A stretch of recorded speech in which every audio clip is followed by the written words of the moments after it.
All right. So it's December 26th. This happened yesterday, right? I wake up, I do some work real quick, then I've got my morning meetings with the team.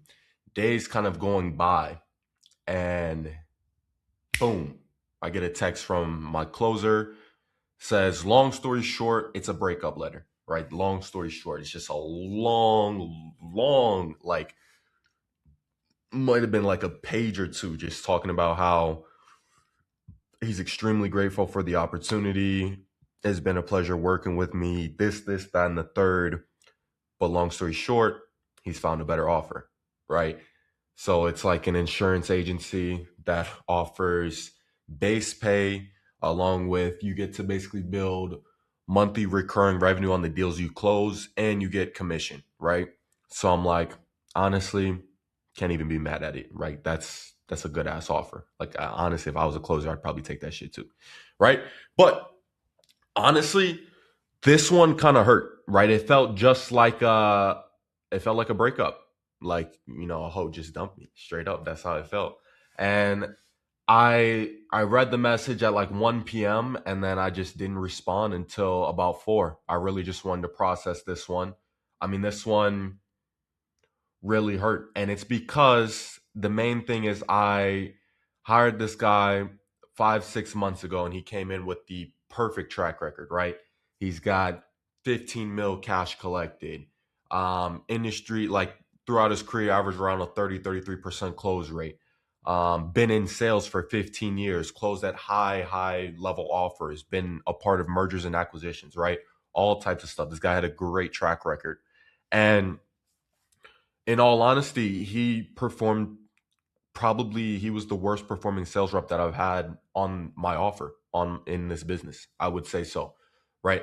I've dealt with a lot of sales reps, and most of the time in my career, I've had sales reps come that have been relatively new at sales, and we kind of grew to the next level together, right? That's what it's been with most sales reps. And I've had sales reps come in, do 100K cash collected in a month.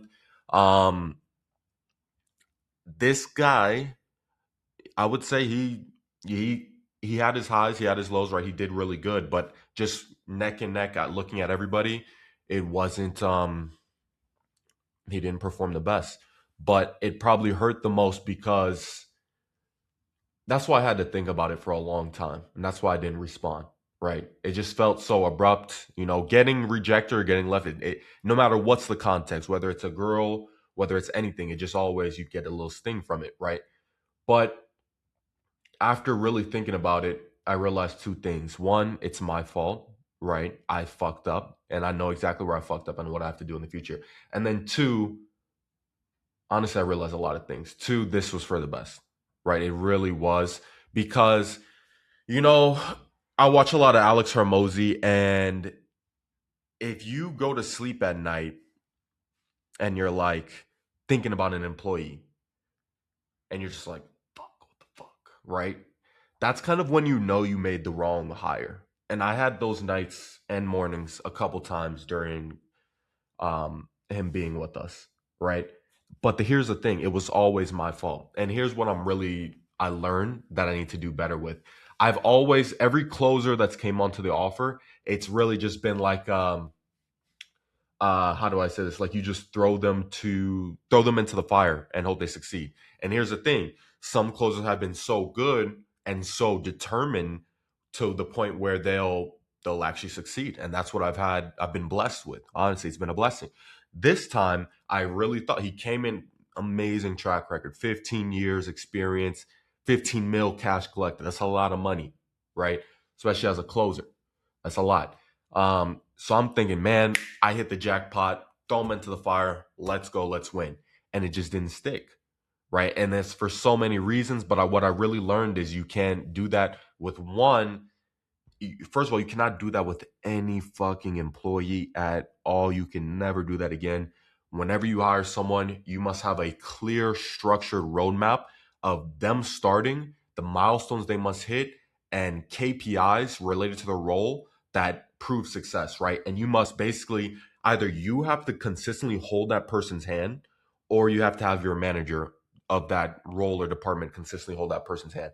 That's how it has to work. This is business. That's the name of the game. That's how this shit works in business. That's what it means to own a business, right? That's how this shit works. I I feel like I've not only done this with closers, I feel like I've really done this with a lot of different roles in the company, and that just needs to change immediately. Um, so here's kind of what I'm taking with me. It was he wasn't, I did spend a lot of time on Zoom calls with him and just, one-on-one training, but there was no structured roadmap with courses, modules, and that's actively what I'm building right now this whole weekend. That's what I've been working on, right? So the next closer that comes in, it needs to be a perfectly structured system. Everything they need needs to be delivered to them, right? It needs to be everything from helping them, keeping them accountable, right? How can they consistently structure their personal life to succeed in the business, right? And really, from a business standpoint, from a leader and an owner standpoint, helping them with map out their personal life to also succeed. But then it's deeper than that, of course, sales trainings, and everything they need to know about our avatar, everything they need to know about our product, everything, right? And it's just a lot of work, but it's what needs to be done at this level, right? And I keep thinking every lesson and every failure that I'm starting to have in these past 3 months, I'm just thinking, man, how did I make it this far? Um, Running around with this bullshit. How did I make it this far? Because these are things that are like, man, you know. But yeah, I mean, it kind of stung a little bit. You realize it's for the best. I'm in talks with a few new closers to come in right now. But I'm really just making sure everything is set up and aligned so that whoever comes in, it's just, I mean, it's like I said in the last video, like you have to systemize your way to success. Everything needs to be a system, right? You can really force things to happen in reality in this world if it is systemized, because it's the base level that everything falls down on is going to be the system. So, what systems do you have to ensure that a closer comes in, they're ramped up, they're educated, they know everything about the avatar, about the product, and about the sales process that works best for this offer to succeed, right?